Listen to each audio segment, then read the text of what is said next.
नमस्कार, मैं हूं पवन त्यागी। पूर्व राज्यपाल सत्यपाल मलिक ने मानो तय कर लिया है कि उनको देश की जनता को भड़काना है और इस कदर भड़काना है कि वो केंद्र सरकार और मोदी के विरुद्ध सड़कों पर उतर जाएं। पहले उन्होंने पुलवामा अटैक को लेकर विवादित बयान दिया था और उन्होंने कहा कि उसके लिए ये सरकार जिम्मेदार है।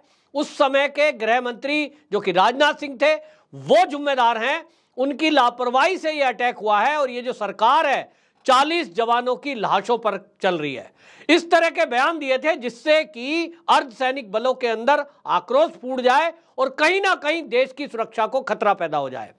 आजकल वो कुश्ती के पहलवानों को लेकर के बयान दे रहे हैं और उन्होंने एक खाप पंचायत के अंदर जो कुश्ती के पहलवान बजरंग पुनिया हैं, विनेश फोगाट है, साक्षी मलिक है, इनको लेकर के विवादित बयान दे दिया और उन्होंने कहा कि हमारी इन पहलवान महिला के साथ में जो खींचतान दिल्ली में हुई, 28 मई को जो दिल्ली में हो रहा था, टीवी पर उन दृश्य को देखकर मेरे मन में आ गया कि हम वहां जाएं और जो इनके साथ खींचतान कर रहे हैं उनके साथ हम कुछ भी कर दें। यानी वो जो खींचतान थी, आपको पता है क्यों थी? क्योंकि उस दिन हमारे देश की नई संसद बनी थी, उसका उद्घाटन कार्यक्रम था और ये जो किसान थे जंतर मंतर पर बैठे हुए, इन्होंने संसद की तरफ मार्च करने का फैसला कर दिया और इन्होंने कहा कि हम महिलाओं की पंचायत करेंगे। धारा 144 लगी हुई थी और जब ये नहीं मान रहे थे तो दिल्ली पुलिस की महिला विंग, जो महिला पुलिसकर्मी है, उन्होंने इनको रोका और जब ये नहीं मान रहे थे तो ये तो पहलवान है, तो धक्का मुक्की पुलिसकर्मियों के साथ कर रहे थे, इनको उठाकर गाड़ी में डाल दिया गया। अब इस पर सत्यपाल मलिक कह रहे हैं कि हमारा तो खून खौल गया टीवी पर जब उन दृश्यों को देखा और ये कह रहे हैं कि हमारे मन में आ गया कि वहां जाके ही कुछ कर दो। सत्यपाल मलिक क्या चाहते हैं कि कुछ लोग दिल्ली पुलिस की महिला जो पुलिसकर्मी है उनको जाकर पीट दें, उनके साथ झगड़ा करें, उनके ऊपर हमला कर दें। ऐसा बयान देने का मतलब क्या है? लेकिन आप कह रहे हो साहब कानून है। एक तरफ आप कानून की बात कर रहे हो, दूसरी तरफ आप पुलिस पर हमले के लिए जाट कम्युनिटी जो आपके सामने बैठी है खाप पंचायत की, उसको उकसा रहे हो। फिर ये घोषणा करते हैं आगे, देखो भाई अब हमने तय कर दिया है कि हम जो है पहले तो इनको हटाएंगे, ब्रजभूषण शरण सिंह को, और वो कह रहे हैं और इसके बाद में फिर जो इनके समर्थन करने वाली सरकार है 2024 में उसको हटाएंगे।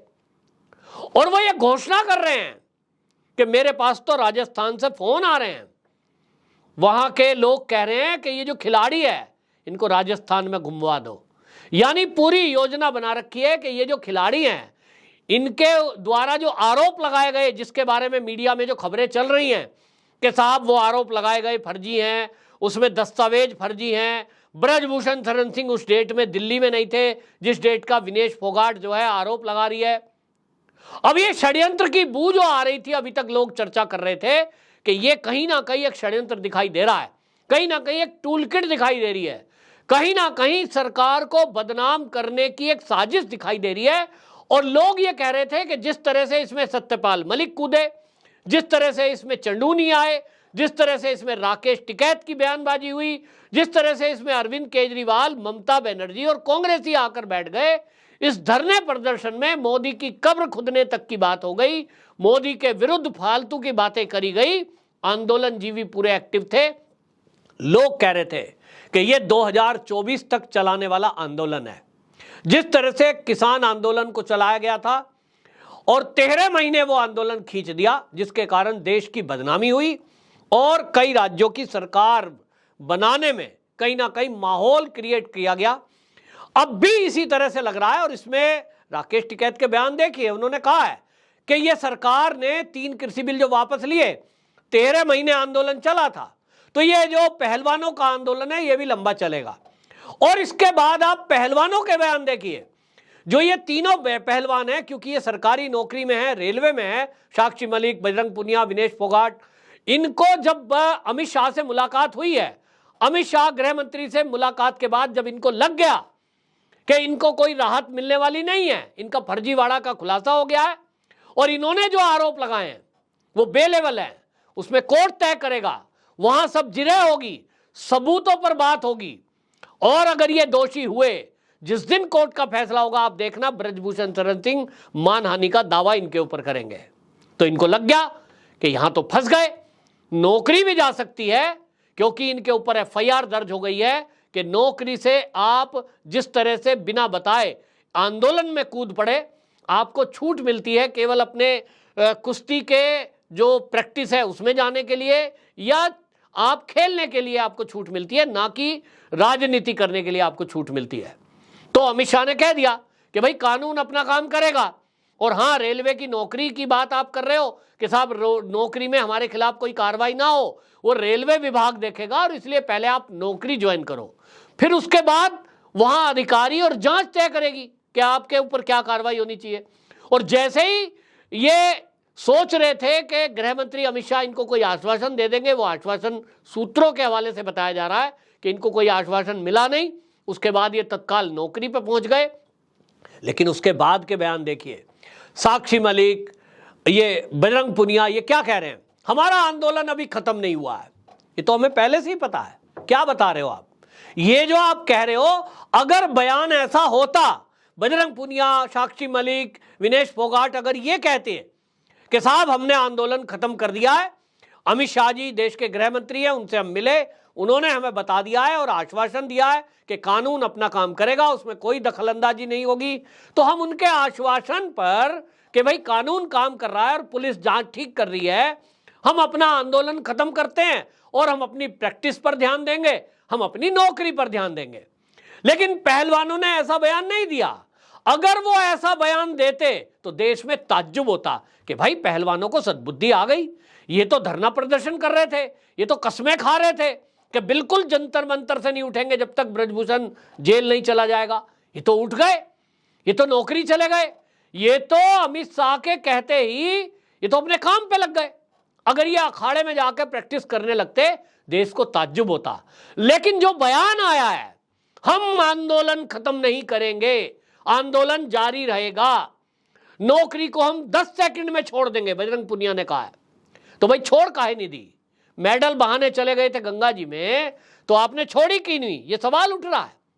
तो ये ताज्जुब की बात नहीं है, पहले से पता है कि सत्यपाल मलिक, इसमें चंडूनी, इसमें जो है राकेश टिकैत, और इसमें दीपेंद्र हुड्डा, और ये विपक्षी दल के नेता, ये एक टूल की तरह इन किसानों को जैसे इस्तेमाल कर रहे थे, वैसे ही पहलवानों को इस्तेमाल करेंगे।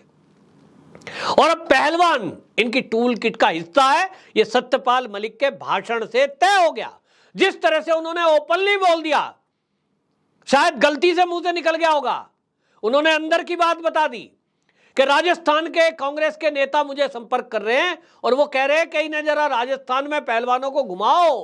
तो ये मैं पहले से कह रहा हूं, आपको याद होगा मेरी वीडियो देखिए, मैंने कहा था कि 2024 तक ये मुद्दा बनाकर रखेंगे, और ये जो नेता हैं कुश्ती के पहलवान, ये आप देखेंगे कि ये पूरे भारत में घूम घूम के और ये महिला विरोधी अभियान चलाएंगे। ये कहेंगे देखिए भाजपा तो महिला विरोधी है, ये उसका मुखता होंगी। कहीं साक्षी मलिक आपको भाषण देती दिखाई देगी, कहीं जो है विनेश फोगाट भाषण देती दिखाई देगी, और बजरंग पुनिया तो है ही है। ये कहा जा रहा है उनको तो एमएलए का टिकट मिलने जा रहा है हरियाणा से। अब ये पता नहीं खबरों में कितनी सच्चाई है, ये तो समय बताएगा, लेकिन इतना तय है, पहलवानों ने ये तय कर दिया, पहलवानों ने ये बयान दे दिया, उनके ट्विटर हैंडल पे बाकायदा बयान आ गया है कि हम ये आंदोलन खत्म नहीं कर रहे हैं। क्यों नहीं कर रहे भाई? सुप्रीम कोर्ट के कहने से एफआईआर हो गई, पुलिस जांच कर रही है, जांच में भी खुलासे हो गए हैं, एफआईआर ओपन हो गई है, फिर आप आंदोलन क्यों कर रहे हो? फिर आप आंदोलन क्यों करोगे? क्या देश के कानून पर भरोसा नहीं है? क्या देश की सुप्रीम कोर्ट पर भरोसा नहीं है? तो क्या खाप पंचायत फैसला करेंगी? आपको पहलवानों का यह भी बयान याद होगा, इन्होंने कहा था हमारी खाप पंचायत जो कहेंगे हम तो वो मानेंगे। विनेश फोगाट कह रही थी, मीडिया में बोला था इसने। इसका मतलब तो तय है कि देश की सुप्रीम कोर्ट कहेगी कि ब्रजभूषण शरण सिंह को या तो जेल या तो जमानत पे भी छोड़ सकती है, या तो बाइज्जत बरी भी कर सकती है, लेकिन ये तो सुप्रीम कोर्ट का कोई फैसला मानेंगे नहीं। विनेश फोगाट ने और इन पहलवानों ने पहले कह दिया खाप पंचायत जो कहेगी हम तो वो मानेंगे। तो खाप पंचायत कहेगी धरना जारी रखो, खाप पंचायत कहेगी कि भारतीय जनता पार्टी को हराने के लिए हमारा साथ दो और कांग्रेस के लिए काम करो। तो कहीं ये पश्चिम बंगाल पहुंच जाएंगे, जैसे राकेश टिकैत पहुंच गए थे ममता बनर्जी का प्रचार करने, तो कहीं ये केरल में पहुंच जाएंगे वामपंथी सरकार का प्रचार करने, कहीं ये कांग्रेस के प्लेटफॉर्म पर दिखाई देंगे, कहीं ये आम आदमी पार्टी के प्लेटफॉर्म पर दिखाई देंगे। यानी पूरी टूल किट तैयार है, जिसका सत्यपाल मलिक के भाषण से खुलासा हो गया है कि इन पहलवानों को ये राजनीतिक दल एक टूल किट की तरह तैयार कर रहे थे। ये पूरी टूल किट की स्क्रिप्ट है और इस स्क्रिप्ट में इन पहलवानों को ये कह दिया गया है, नौकरी रहे ना रही, क्या मिलेगा नौकरी में? महीने के 1.5 लाख 2 लाख मिल रहे होंगे। राजनीति में आ जाएंगे तो वारे न्यारे हो जाएंगे, पता नहीं कौन पार्टी कितना दे दे प्रचार के लिए। तो इन पहलवानों को भी लगता है और इसलिए इनको इस नौकरी की कदर नहीं है। जिस तरह से गंगा जी में मेडल बहाने के लिए ये पहुंच गए, इनको पता नहीं, मेडल की कदर अगर जानते तो उसको माथे से लगा के रखते, बहाने नहीं चले जाते। इसी तरह जैसा बजरंग पूनिया कह रहे 10 सेकंड में नौकरी छोड़ दूंगा, उनसे पूछिए बजरंग पूनिया जी कि जो रात दिन दौड़ लगाते हैं सड़कों पे, सरकारी नौकरी पाने के लिए फार्म भरते हैं, सालों साल एंट्रेंस एग्जाम देने के लिए तैयारियां करते हैं, गरीब बच्चे उधार ले लेके जमीन गिरवी रख रख के कोचिंग लेते हैं, तब जाकर के उनको नौकरी मिलती है। आपको केवल उस भाग्य से मिल गई, आप खिलाड़ी थे, देश के लिए मेडल लाए थे, तो आपको करोड़ों रुपया मिला और उस परमात्मा की कृपा मानिए कि आपको सरकारी नौकरी मिल गई। तो आप इसको लात मार रहे हैं, छोड़ दो, अच्छा ही है, किसी और को मिलेगी। तो ये ऐसा नहीं है, टूल किट का खुलासा है और ये टूल किट का खुलासा हो गया है कि ये पहलवान भारतीय जनता पार्टी के विरुद्ध नैरेटिव बनाने के लिए ये सारा ड्रामा रच रहे थे, जो सत्यपाल मलिक के भाषण से खुलासा हुआ है। अब देखना होगा कि जब इनके खिलाफ एफआईआर हुई है खिलाड़ियों के, सत्यपाल मलिक जो बयान दे रहे हैं, क्या इनके खिलाफ अब विभागीय कार्रवाई होती है? क्योंकि नौकरी से निकले तो दूसरे 3-4 लोगों को नौकरी मिलेगी। इनको राजनीति करने दीजिए जिनको राजनीति करनी है। आपकी क्या राय है? कमेंट बॉक्स में जरूर बताएं। वंदे मातरम।